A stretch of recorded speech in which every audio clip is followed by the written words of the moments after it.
staggering number of people are forced into extreme poverty.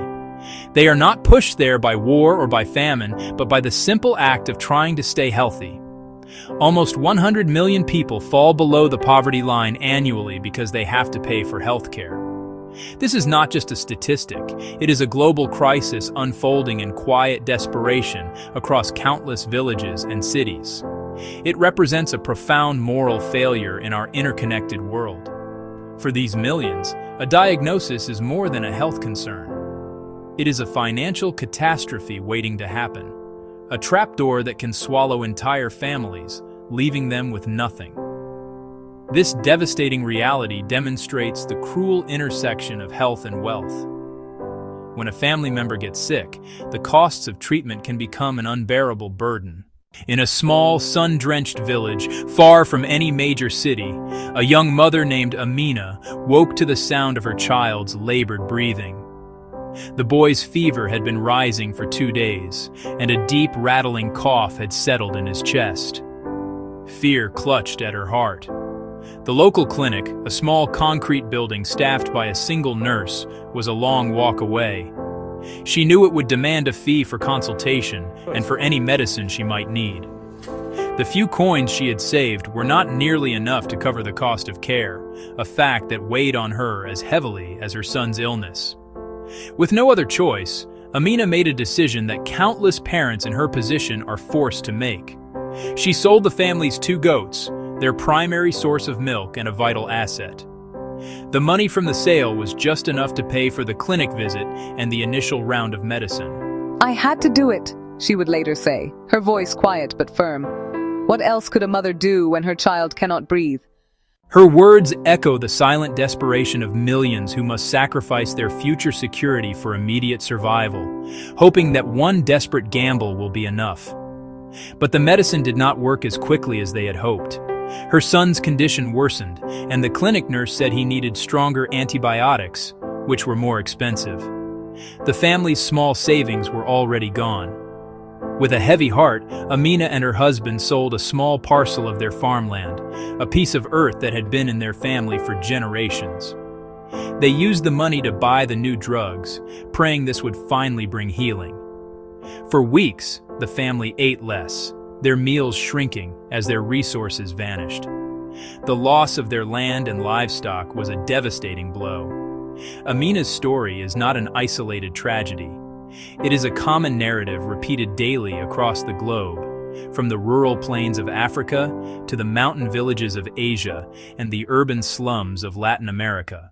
The primary driver of this crisis is a concept known as out-of-pocket spending. This is when people must pay for health services directly from their own funds at the moment they need care, with no help from government subsidies or insurance. In wealthy, high-income nations, these direct payments make up a relatively small portion of total health spending. National health systems, employer-sponsored insurance, other social protection schemes. This creates a crucial buffer that protects individuals and families from the full financial impact of getting sick. Ensuring a medical emergency does not automatically become a financial one. In many low- and middle-income countries, however, the situation is tragically reversed. Out-of-pocket payments represent a much larger share of health financing, sometimes accounting for over half of all spending in the sector. Governments may lack the tax base or the political will to fund a comprehensive public health system, and formal insurance is often inaccessible, so the burden falls on individuals. See a doctor, get a lab test, buy medicine. They are often presented with a bill that must be paid on the spot. This reliance on direct payments creates a formidable barrier to care. For those living on just a few dollars a day, even a small fee for a consultation can be prohibitively expensive. Consequently, many people delay or forgo seeking medical help altogether, allowing preventable or treatable conditions to become more severe and costly.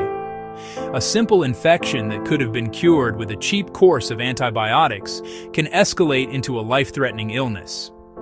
This system effectively rations healthcare based on the ability to pay, leaving the poorest and sickest with the least access to services. the consequences are devastating for both health and economic well-being. Do you sell the land that feeds your family to pay for your child's medicine? Do you pull your children from school to cover the cost of a hospital stay? The gap between those who have access to quality health care and those who do not is not shrinking. In many ways, it is widening. This growing divide is fueled by a constellation of economic forces, political forces, social forces. High-income countries spend, on average, thousands of dollars per person on health each year. Advanced hospitals, well-trained medical staff, comprehensive health services. In contrast, many low-income nations can only afford to spend a few dozen dollars per person, leaving their health systems chronically underfunded, understaffed, and ill-equipped. External debt, structural adjustment policies, and trade agreements pressure budgets away from health. Brain drain leaves shortages of doctors, nurses, and essential health workers. Rapid innovation, new technologies, diagnostics, breakthrough medicines brings hope, but at exorbitant prices. When a family faces a major health expense, the immediate cost is only the beginning of their financial turmoil. The true impact is a devastating ripple effect that can destabilize every aspect of their lives for years to come. A single surgery or a prolonged illness can easily cost more than a family's entire annual income. To cover such an expense, the first assets to be sold are often those that generate income: livestock, farming equipment, a small shop's inventory. This immediately cripples the family's ability to earn a living. One of the most tragic consequences is the removal of children from school. Malnutrition and untreated illness create a vicious feedback loop of sickness and destitution. High-interest loans can spiral into debt bondage, all because someone got sick. World Health Organization, World Bank, they track this phenomenon, catastrophic health expenditure, and estimate nearly 100 million people pushed into extreme poverty each year. The fact that millions are impoverished by healthcare costs is not an accident. It is the direct result of systemic failures in how we finance and deliver health services.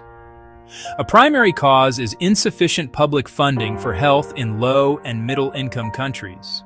Budgets often prioritize defense or infrastructure instead.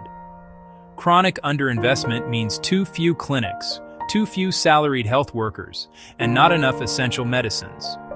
With gaps in public provision, people rely on fragmented, often unregulated private care operating for profit. Fees for every service, often unaffordable for the average person. Market-based healthcare excludes the poor. Ability to pay, not medical need, decides who gets care.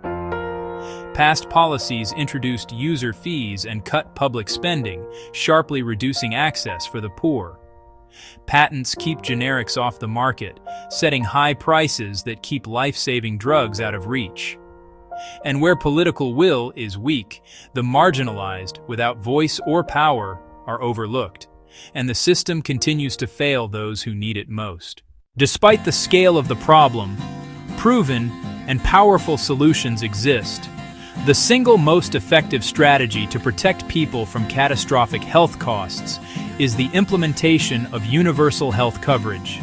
Everyone should have access to the quality health services they need without suffering financial hardship as a result. Move away from out-of-pocket at the point of care toward prepayment and risk pooling through taxes or social health insurance. When costs are shared across the population, no single family bears the full burden. Thailand's 30 Baht scheme provided comprehensive care for a nominal co-payment, reducing out-of-pocket spending and improving access. Rwanda's community-based schemes helped drive a steep decline in child mortality. UHC requires political commitment, increased public financing, reliable medicines, and a paid, trained workforce. A healthy population is more productive, and protecting families strengthens the economy. De-link healthcare from personal wealth and break the cycle of sickness and poverty. While national policies like universal health coverage are essential, some of the most impactful solutions are being pioneered at the local level, on the front lines of care. Community health workers, often women, receive basic medical training to provide essential services where people live, bridging formal systems and remote populations. They manage childhood illness, provide vaccines, screen for malnutrition, and ensure prenatal care. Trusted, local, and culturally fluent, they reach the most vulnerable households. Mobile phones enable telemedicine and mHealth at low cost. Remote consults save time and money. Portable diagnostics speed up treatment at the doorstep. Community-based health insurance pools risk and builds trust. Combine CHWs, technology, and local financing to build resilient, equitable systems from the ground up, making care truly affordable for everyone. The human cost of unaffordable healthcare is immense and unacceptable. It is measured in the children who die from easily treatable diseases, the mothers who do not survive childbirth for lack of a skilled attendant, and the families who lose everything they own to pay a medical bill. This is more than a failure of economics. It is a failure of empathy and a betrayal of our shared humanity. The story of Amina, forced to sell her family's future to save her child's life, is a reality we must refuse to accept. We have the knowledge, the resources, and the proven solutions to build a different world. Governments must make health a priority and move decisively toward universal coverage. Global institutions must back fair pricing and long-term system building. Change comes from the top and from the front lines and citizens who demand accountability. We must listen, stand in solidarity, and choose to close the gap now. Health is not a privilege. It's a fundamental human right, a core principle underpinning the concept of universal health coverage.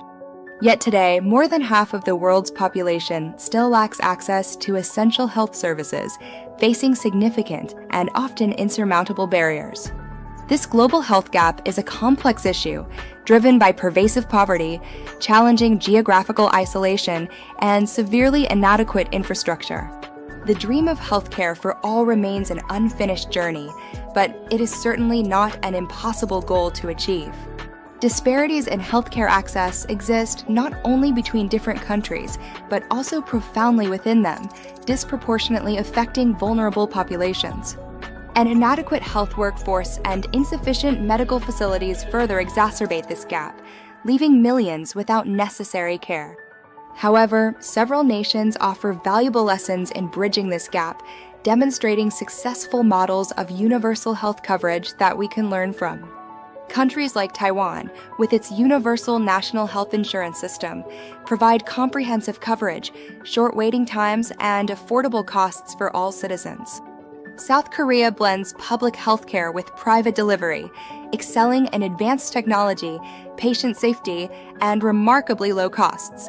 Australia's well-regarded system emphasizes preventative care, while Norway delivers high-quality healthcare through a strong public system funded by taxes. The United Kingdom's National Health Service, or NHS, is renowned worldwide for providing free healthcare to its residents and citizens at the point of use. A crucial strategy involves strengthening primary and community care, acting as the essential first point of contact for all healthcare needs. This includes vital services like vaccinations, comprehensive screenings, and the effective management of chronic diseases, all delivered close to home. Investing in these local services is key to reaching underserved populations and ensuring equitable access to essential health services for everyone.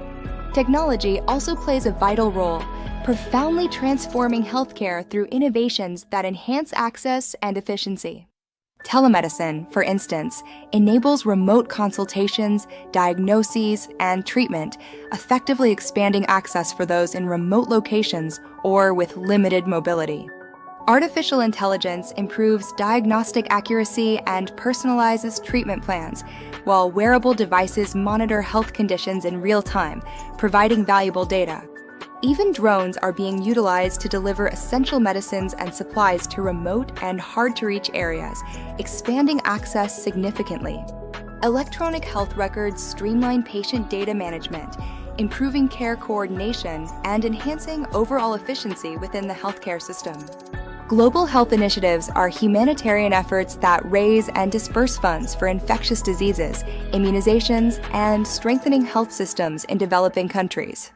Recognizing that factors like education, income, and living conditions significantly impact health, addressing these social determinants is crucial for equitable outcomes. Achieving healthcare for all demands global solidarity and robust partnerships among governments, international organizations, NGOs, and the private sector. These collaborations are essential for mobilizing resources, sharing vital knowledge, and implementing effective strategies worldwide to build stronger health systems. Healthcare for all is not merely a dream. It is our shared responsibility, a collective commitment to human well-being and dignity. By working together with unwavering dedication and innovative solutions, we can truly make the promise of universal healthcare a reality for everyone. This ensures that every individual, regardless of their circumstances, has the opportunity to live a healthy and fulfilling life.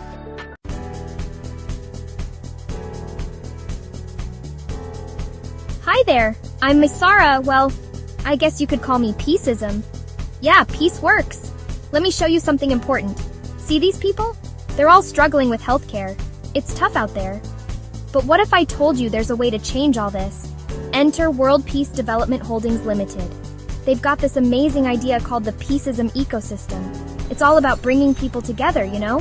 Healthcare for everyone. Watch this. See how everything's connecting? Now look, people are healthier, happier, and more peaceful. Cool, right? Want to be part of this change? Join us at the Healthcare for All Expo. Together, we're building a sustainable future. How's that for world peace? Remember, a healthy world is a peaceful world. See you soon.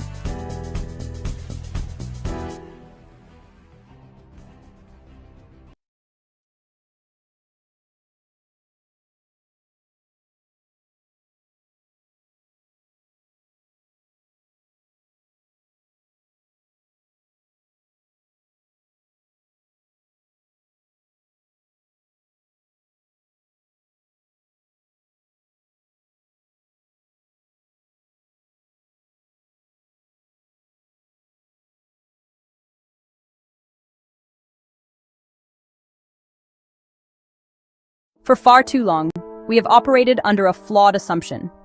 We have treated the mind and the body as two separate, unrelated entities. We visit one doctor for a persistent cough, and another, if we dare, for a persistent feeling of sadness. This division is not rooted in human biology, but in the history of our health systems. It is an artificial divide that has created profound barriers to receiving good, compassionate care. It forces people to navigate a fragmented system, often at a time when they feel most vulnerable. This separation is inefficient, and it is failing millions of people around the world every single day. The truth is that our health is a single, interconnected state of being. You cannot be truly physically well if you are not mentally well, and vice versa. It means bringing mental health care into the spaces where people already go for their physical health needs, like primary care clinics, community health centers. It means treating the whole person, not just a collection of symptoms. This approach makes care more accessible, more effective, and deeply respectful of the human experience. It is the future of medicine. Imagine a world where discussing your mood with your family doctor is as normal as checking your blood pressure. This is the promise of integrated care. When mental health support is woven into the fabric of routine health care, it becomes just another part of staying healthy. This normalization is crucial because it helps people get help sooner, before a small problem becomes a crisis. It acknowledges the undeniable reality that our emotional well-being is fundamental to our overall health. Therefore, our mission must be to dismantle this artificial wall between mind and body. The cost of inaction is too high, measured in prolonged suffering, worsened chronic diseases, and lives diminished by preventable distress. By embracing a model of integrated care, we are not just redesigning health services. We are promoting a more humane and effective way of caring for one another. This shift is not a distant dream, but a practical and achievable goal.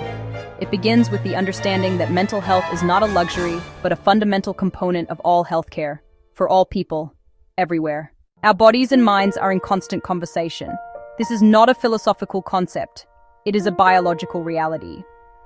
Think about a time you felt intense stress or anxiety. You might have experienced a racing heart, a knot in your stomach, a tension headache. These are not imaginary symptoms. They are physical manifestations of your emotional state.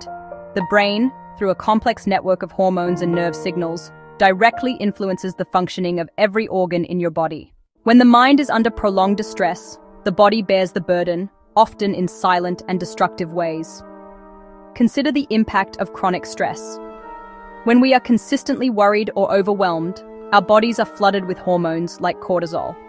In the short term, this response helps us manage threats. But over weeks, months, and years, elevated cortisol can weaken the immune system, making us more susceptible to infections. It can raise blood pressure, increasing the risk of heart disease, stroke. It can disrupt our digestion, leading to issues like irritable bowel syndrome. This cascade of physical consequences shows that ignoring our mental health is a direct threat to our physical health. The connection flows in the other direction as well. Living with a chronic physical illness such as diabetes, arthritis, or cancer is an immense psychological challenge. The daily management of symptoms, the uncertainty about the future, and the physical pain can understandably lead to feelings of sadness, anxiety, or hopelessness. It is no surprise that people with long-term health conditions have a much higher rate of depression than the general population. When this depression goes untreated, it can make it harder to manage the physical illness, creating a vicious cycle of declining health. This intimate link means that we cannot effectively treat one without considering the other. A doctor trying to help a patient control their high blood pressure will have limited success if the patient's untreated anxiety is keeping their stress hormones elevated. Similarly, a person struggling with depression may find it difficult to muster the energy to exercise or eat nutritious food, further impacting their physical well-being. Recognizing this two-way street is the first and most critical step toward providing care that truly heals the whole person, mind and body together. Many people arrive at a primary care clinic with physical complaints that are difficult to explain. Persistent fatigue that sleep does not fix, vague aches and pains that move around the body, stubborn digestive issues with no clear cause. Doctors may run a series of tests, blood work, scans, examinations, only to find that everything appears normal. This can be frustrating for both the patient and the provider. Often, these mysterious physical symptoms are the body's way of expressing emotional distress. A person who is not comfortable saying, "I feel deeply sad," might instead say, "I am tired all the time." Someone grappling with anxiety might describe a constant feeling of being unwell or having a racing heart. In many cultures, it is more acceptable to talk about a physical ailment than an emotional one. The body becomes the voice for a mind that is struggling to speak. Stigma is one of the most powerful and destructive forces in healthcare.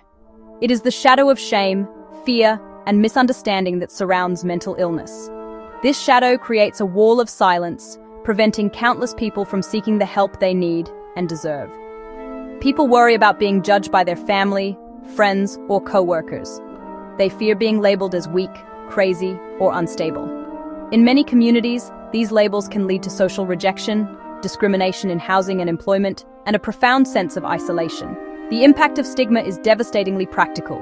People suffer in silence, hide postpartum depression, or delay help for years. Systems can reinforce stigma when services are far away or hidden, with long waits and daunting referrals. Integrated care is a powerful antidote. When mental health pros are part of the primary care team and doctors routinely ask about well-being, it sends the message that mental health is simply health.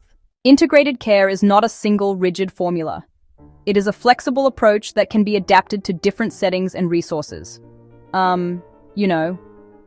One of the most effective and widely studied models is the collaborative care model. In this setup, a primary care team, a doctor and nurse, works hand in hand with a behavioral health care manager and a consulting psychiatrist. The care manager, often a social worker or psychologist, meets with patients in the clinic, provides brief counseling, and tracks progress with simple tools. They consult regularly with the psychiatrist to adjust the plan, in close communication with the primary care doctor.